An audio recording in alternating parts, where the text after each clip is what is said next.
Hola, som Barana i Apuà i estem ací a Foios perquè hem fet la intervenció Relleu travessar el mur de l'Horta. En què consisteix? Volem parlar de relleu generacional, d'aquesta problemàtica que no hi ha a l'Horta, que els joves no volen prendre les eines de cultiu. Què hem fet?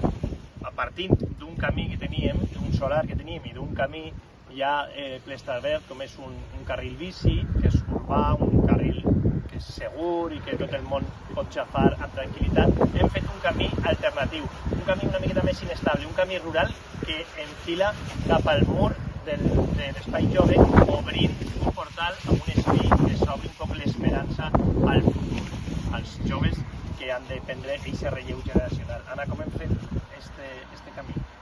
Este camí, com a premissa, volem fer-lo amb materials o en alguns objectes que trobem en l'horta, no? I quina millor manera de trobar aquests objectes en desús i donar-los una segona vida.